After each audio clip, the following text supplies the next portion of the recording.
నైరుతి పశ్చిమ మధ్య బంగాళాఖాతంలో తీవ్ర అల్పపీడనం కొనసాగుతోంది. వచ్చే 48 గంటల్లో ఈశాన్య దిశగా పయనించే అవకాశం ఉంది.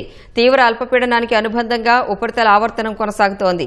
దీంతో రాష్ట్రంలో వచ్చే 5 రోజుల పాటు మోస్తరు వర్షాలు కురిసే అవకాశం ఉన్నట్లు విశాఖ వాతావరణ కేంద్రం వెల్లడించింది.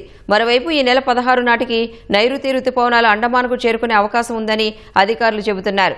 నైరుతి పవనాల రాకకు అనుకూల పరిస్థితులు ఉన్నాయని తెలిపారు.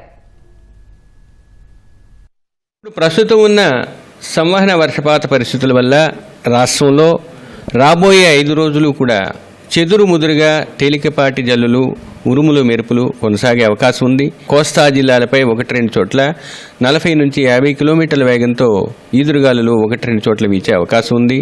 ఇక గరిష్ట ఉష్ణోగ్రతల్లో చెప్పుకోదగ్గ మార్పు రాబోయే 4 రోజులు కనిపించట్లేదు.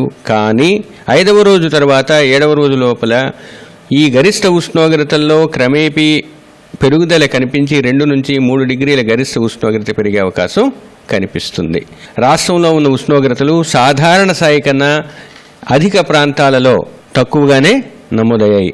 ఇక వర్షపాతం పెద్దగా గడిచిన 24 గంటల్లో నమోదు కాలేదు. కానీ ఈ రాబోయే 5 రోజులు చెదురుముదురుగా వర్షాలు 1-2 చోట్ల నమోదయ్యే అవకాశం ఉన్నది. ఉరుములు, మెరుపులు కూడా 1-2 చోట్ల వచ్చే అవకాశం ఉంది.